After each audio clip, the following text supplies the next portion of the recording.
Welcome to Hatman Strikes Back Daily Boxing News. So Richard Torres defeats Guido Vianello on a 10-round unanimous decision. Let's talk about it. This fight played out almost exactly as I expected it to. I said in my pre-fight videos that I thought that Torres would be too busy, too energetic, and a little too awkward for Guido Vianello, and that Torres would go on to win a decision. I always felt as though Vianello would be too upright to deal with Torres's constant rushes effectively. When you've got a fighter who's very upright like that, they tend to be susceptible to aggressive pressure fighters who throw hooks. And of course, that's exactly what Richard Torres is. I figured that if Vianello is gassing out in the second half of a fight against F.A. Jagba, who fights at a snail's pace, then he's definitely going to gas out against Torres, who fights at a very fast pace. I thought Vianello did have a chance in the fight, but a puncher's chance. And we actually saw a glimpse of that because maybe around the halfway mark, he landed a couple of solid jabs and hurt Richard Torres noticeably. And that's obviously a big concern for Torres moving forward because I don't think Vianello has a Sonny Liston or George Foreman type jab. I've never been hit by it, but as an outsider looking in, it doesn't look like it has that type of power on it. So for Torres to be getting noticeably wobbled when he's still fresh, it's not like he was knackered and it's the end of the fight and a jab wobbles him. No, this was no later than the mid-rounds when Torres still had plenty of life in his legs and he's getting wobbled by a Vianello jab. That's a concern. However, one of the other reasons I thought Torres would win this fight is because of his head movement. Now, folks, it's not the prettiest head movement you've ever seen in your life, but it's more effective than you realize because he basically nullified Guido Vianello's right hand from early. Vianello was trying to walk Torres onto a right hand, either a straight right or an uppercut, and he kept missing the punch over and over and over and over again. And that's because Torres, as he rushed in, was keeping his head very low. Sometimes he'd even feint to trigger the right hand and then use it as an entry point. Again, ducking underneath it. He was also stepping to his own right first before darting in a lot of the time, making Vianello have to punch across his own body, therefore miss, again, most of the time with the right hand. So as I say, it doesn't look the most neat and tidy and polished, Torres' technique, but at least against this level of opposition, it's effective enough. He nullified Vianello's right hand. Vianello was holding incessantly in the early going because he just didn't want to engage Torres on the inside whatsoever, which made for a very ugly fight. Vianello had multiple warnings, then he had a point deducted. By the midway stage of the fight, he started to settle down a little bit with the holding, although he was still doing it. Torres wasn't helping matters by smothering his own work at times, miscalculating the amount he had to jump in, and ending up a bit too close to Vianello, so he was almost falling into the clinches. But like I say, by the midway point, both guys were slowing down some, particularly Vianello. Torres must have been somewhat fatigued because of the amount that he was being clinched, right? Because it does sap your strength when a big guy's wrapping you up all the time and leaning on you like that. Nevertheless, he had more gas in his tank, as I expected, being the younger guy, very energetic fighter. And what emerged was Richard Torres' right hook. Because to be fair, Vianello was fairly good at anticipating and blocking Torres' left hand from the southpaw stance. So Torres quite cleverly started utilizing his right hook up front. And he was catching Vianello with that shot time and time and time and time again. It got to the point where he literally couldn't miss with it. Vianello showed a very good chin, as he did against the Jagba. Nevertheless, he was still getting cracked with that shot on a regular basis. That became Torres' bread and butter. He really didn't use his jab at all in this fight. But his right hook was very effective. Vianello, again being very upright, wasn't able to get out the way of it. There was no upper body movement from him. He never has had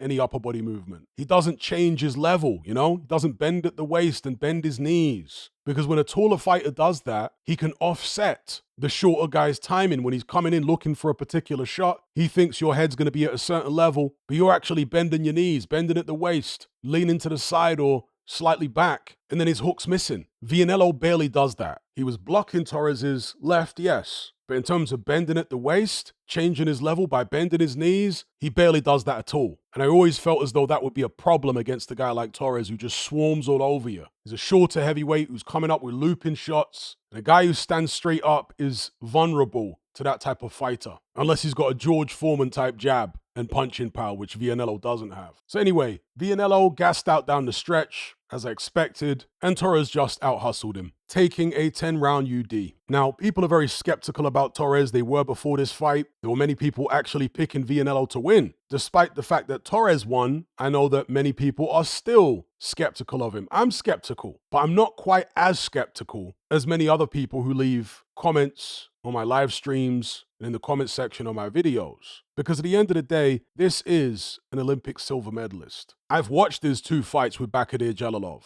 The Olympic fight, which was a rematch in their first fight. I saw the adjustments he made between those 2 fights, technical adjustments. Because in the first fight, he got knocked out cold. I think it was in the first round. Out cold. In the rematch a couple years later, he actually rocked Jalilov in the first round. It was competitive, and it ended up going the 3-round distance in the Olympic final. That shows improvement from Richard Torres. He also showed guts to still be aggressive against the guy who he knew had the power to knock him out cold, because he'd done it before. So Torres, I think, is a little bit of an optical illusion because, yes, he does look ragged and sloppy, both offensively and defensively. But you need to look at the results. He's more effective than you think.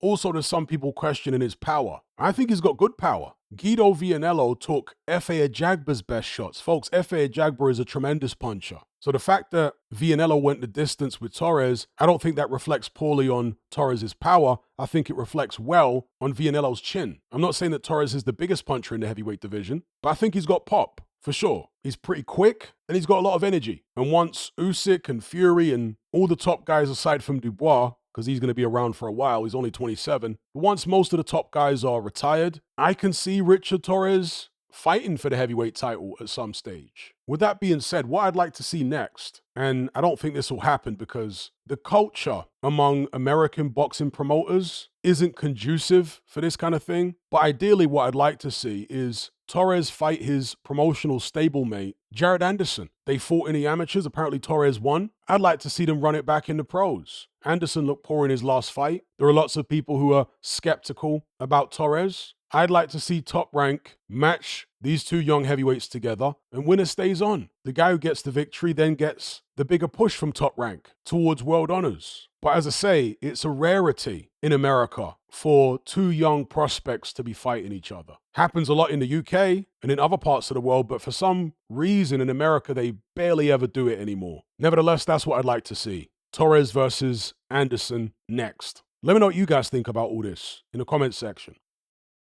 And before I go, make sure you check out my most recent bit of exclusive boxing content on Patreon. It's a 3-hour film study on George Foreman. That's 3 hours of me analyzing video footage, not still images, actual video footage of the most significant fights in George Foreman's career and explaining and breaking down what made him so effective. It wasn't just brute force and physical strength and punching power. No. Foreman had a much better boxing brain and was much more crafty and clever, even when he was young, than people realize or give him credit for. And I break it all down in a 3-hour George Foreman extravaganza on my Patreon page. If you want to access that video and many other boxing film studies I've done, as well as countless podcasts and what have you, just head on over to my Patreon page, which is called The Brotherhood of Reason, and select the tier called The Boxing Brotherhood. There's no contract, there's no commitment. You can cancel at any time, just like Netflix, and it's very reasonably priced. If you just want to sign up for 1 month and then check out, that's absolutely fine. So yeah, don't miss out on my George Foreman film study. You can access that and my entire back catalog for a very cheap price. It's great value. All of the links are in the description below. Anyway, I'll leave it there. Make sure you guys like this video, share it, and subscribe if you haven't done so already. I'll catch you on the next one. I'm out. If you want to access this video along with hundreds of hours worth of other exclusive boxing content, as well as our members chat, just head on over to my Patreon page and select the tier called The Boxing Brotherhood. There's no contract, no commitment. You can cancel at any time, just like Netflix, but it's a hell of a lot cheaper. Just download the app from the Play Store or the App Store. All the links are in the description box below. And just a quick money-saving tip for Apple users. If you purchase your Patreon subscription on the desktop site or on Android, then you'll avoid the ridiculous 30% fee that Apple charges for purchases made on the iOS app. So if you're on iPhone or iPad, save yourself some money by buying your subscription on the actual Patreon website or on Android because it's a lot cheaper. Once you've made that initial purchase, you can then use the Patreon app on your iPhone or iPad thereafter to access and enjoy your content as normal.